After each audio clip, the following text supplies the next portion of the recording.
After several revisions, Xstrata's board of directors finally recommended that its shareholders vote in favor of Glencore's revised merger proposal. Spanish Prime Minister Mariano Rajoy said over the weekend that the country's budget deficit would widen because of the need to help shore up their banks. I'm Lindsay Bell, and the morning call starts right now.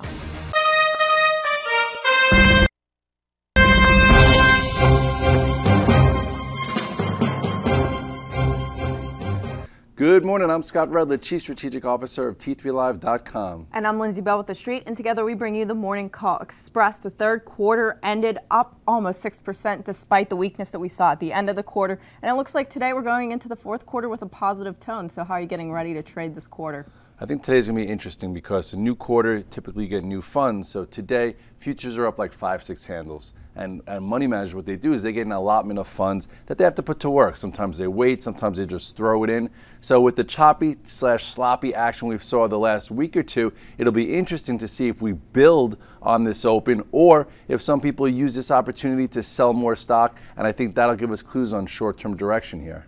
Exactly. It has been really choppy. So what levels in the S&P are you watching right now? Well, it all depends on how you approach it. And right now, for me, I'm looking at two different levels. So if we go to the chart of the S&P, you will see, first of all, I think, let's say October 1st, it was not even a year ago, the anniversary of this outside day. Look where we were at 1100. So fast forward from this with all these different chart patterns within the way, and we're at 1440. So a very healthy macro move, even though everyone sort of like talks about it as if the equities are dead. Anyway, last week we broke that momentum level around 1449, came in, hit the low of 1430. At this point, we're still riding these trends since the June 4th lows. But I would say, short term for guys like me, if the bulls could reclaim 1450 with some volume and some conviction, I think it puts us back in motion for a move to the highs, sooner than later. But if we can't take this area back, I do think that this area has a little bit of vulnerability, and this is 1430. So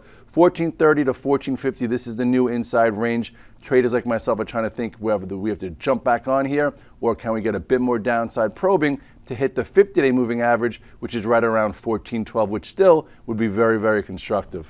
One of the best performing sectors this year has been retail. It's certainly helped, the S&P there a little bit, but we want to look at some of the value retailers, some of the dollar stores. Stephanie Link's getting into Dollar General after she saw some weakness on a secondary. Typically that stock goes up 6% after the week after a secondary.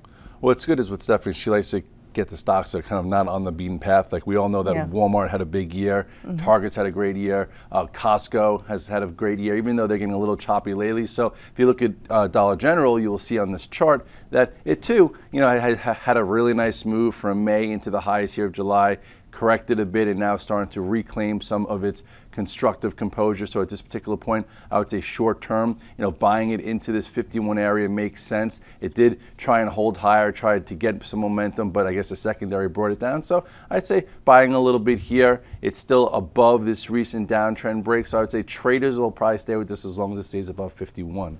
Momentum has really been hard to find lately, and we saw Apple even was tough last week. What are you doing with that stock? Are you still trading it? Where do you make money, upside or downside?